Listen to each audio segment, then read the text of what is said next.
Proklamator Ri Soekarno atau Bung Karno menunaikan ibadah haji pada tahun 1955 di saat hubungannya dengan Bung Hatta mulai renggang. Di Tanah Suci, Bung Karno meninggalkan sejumlah jejak perubahan yang terus dikenang hingga saat ini. Salah satunya 3 jalur yang menjadi perlintasan para jamaah haji dalam melaksanakan ibadah sa'i, yakni berlari kecil antara Bukit Safa dan Marwa. Pembangunan jalur Safa ke Marwa, kemudian Marwa ke Safa dan jalur di tengah-tengah jalur pertama dan kedua untuk jamaah berusia uzur serta cacat fisik yang berkursi roda. Konon atas usul Bung Karno kepada Raja Fat. Bung Karno awalnya melihat sebuah jalur yang menyulitkan jamaah. Ia melihat sebuah jalan sempit dan tidak rata. Banyaknya toko dan warung makan di sekitarnya membuat situasi di sepanjang jalan peribadatan semakin hiruk-pikuk dengan banyak orang berlalu lalang. Ia, Bung Karno, pun mengusulkan kepada Raja Fat untuk membuat 3 jalur tempat sa'i.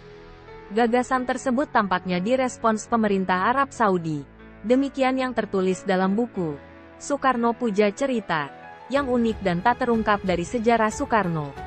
Gagasan Bung Karno kembali muncul saat menyaksikan padang Arafah yang gersang sekaligus panas. Lantas diusulkannya proyek penghijauan kepada Raja Fat di mana Bung Karno sendiri yang memilihkan jenis tanaman, termasuk menyiapkan tim penghijauannya. Raja Fat sangat kagum sekaligus berterima kasih kepada Bung Karno. Sebagai bentuk penghargaan, ia mengabadikan pohon Soekarno untuk pohon-pohon yang menghijaukan area Arafah. Pohon yang ditanam Bung Karno itu kalau di Indonesia jenis pohon mimba, atau biasa juga disebut pohon mindi. Tak hanya bersifat peneduh sekaligus memiliki ketahanan hidup pada daerah tandus dengan suhu udara tinggi. Pohon yang kemudian berkembang dan banyak dijumpai halaman Museum Ka'bah, sekitar Masjid Aisyah, dan sepanjang jalan kota Mekah itu. Daunnya juga mengandung khasiat pengobat sakit diare. Meski memiliki kedekatan dengan pemimpin Arab Saudi, posisi Bung Karno dalam menunaikan ibadah haji tak ada bedanya dengan jamaah lain. Ia juga menempati tenda sederhana seperti halnya para jamaah lain saat menunaikan wukuf di Padang Arafah. Kelaziman selama beribadah itu membuat Bung Karno semakin menghayati ibadah hajinya. Pemakaian 2 lembar kain ihram selama beribadah haji disadari Bung Karno sebagai momentum dilepasnya pangkat, jabatan, status sosial, politik maupun ekonomi yang sebelumnya melekat pada diri manusia. Saat itu semua manusia adalah sama. Satu-satunya keberuntungan Bung Karno saat berhaji, kata Dr. Soeharto, adalah diperkenankannya berziarah ke makam Nabi Muhammad SAW di area Masjid Nabawi, Madinah. Bung Karno mendapatkan fasilitas itu dari pemerintah Arab Saudi. Dr. Soeharto merupakan dokter pribadi Bung Karno yang ikut dalam rombongan haji Presiden Indonesia. Raja Arab begitu menghormati Bung Karno, kata Dr. Soeharto seperti dikutip dari Soekarno Puja Cerita, yang unik dan tak terungkap dari sejarah Soekarno. Selepas menunaikan ibadah haji itu, di depan nama Soekarno tiba-tiba muncul tambahan nama Ahmad. Ahmad Soekarno, Ahmad atau yang biasa dieja Ahmad, Ahmed, atau Ahmed, mengandung makna terpuji. Menariknya, nama Ahmad Soekarno yang merujuk pada Bung Karno itu begitu terkenal di Timur Tengah. Sebuah jalan menuju pusat kota dan pusat kebudayaan di Tahrir Square, Mesir bernama Ahmed Soekarno St.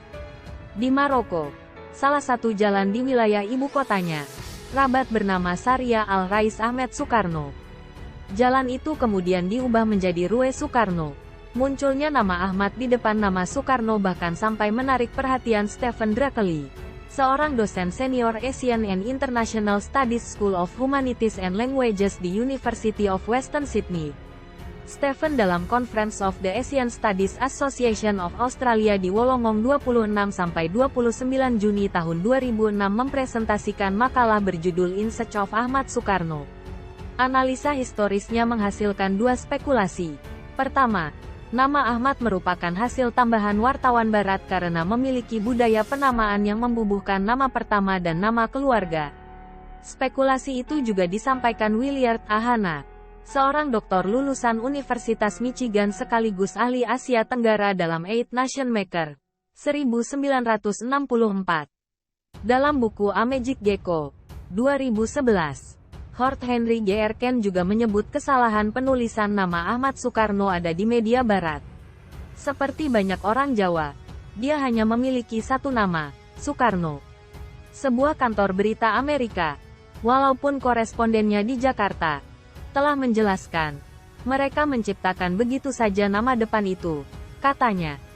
Spekulasi yang kedua, nama Ahmad sengaja ditambahkan kalangan nasionalis Indonesia selama berlangsungnya revolusi. Tujuannya untuk memfasilitasi dukungan negara Islam di Timur Tengah. M. Zain Hasan, mahasiswa Indonesia di Mesir dalam memoarnya berjudul Diplomasi Revolusi Indonesia di Luar Negeri. Perpanjangan Pemuda, mahasiswa Indonesia di Timur Tengah, 1980, mengungkapkan klaim itu secara terang-terangan. Sangat mungkin wartawan Barat menggunakan Ahmad dengan merujuk pada sumber-sumber dari Timur Tengah akhir 1940-an, tulis Stephen dalam makalah In Search of Ahmad Soekarno. Di Indonesia sendiri, penyebutan nama Ahmad Soekarno pernah diutarakan Muljadi Joyomartono, tokoh Muhammadiyah saat peringatan Hari Sumpah Pemuda tanggal 28 Oktober tahun 1963. Dalam pidatonya Muljadi memperkenalkan Bung Karno kepada halayak sebagai Haji Ahmad Soekarno. Lalu bagaimana sikap Bung Karno menanggapi adanya penambahan nama Ahmad di depan nama Soekarno? Bung Karno menegaskan namanya hanya Soekarno, nama yang diberikan oleh orang tuanya.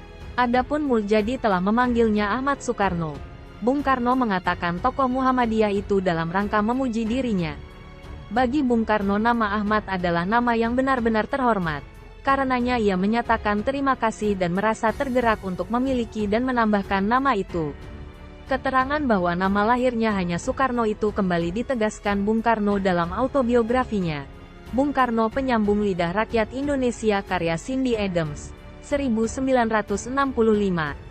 Kepada Cindy Adams, Soekarno mengatakannya dengan nada gusar, Soekarno adalah nama saya real, dan hanya itu. Beberapa wartawan bodoh pernah menulis nama pertama saya Ahmed. Konyol, saya hanya Soekarno, kata Bung Karno.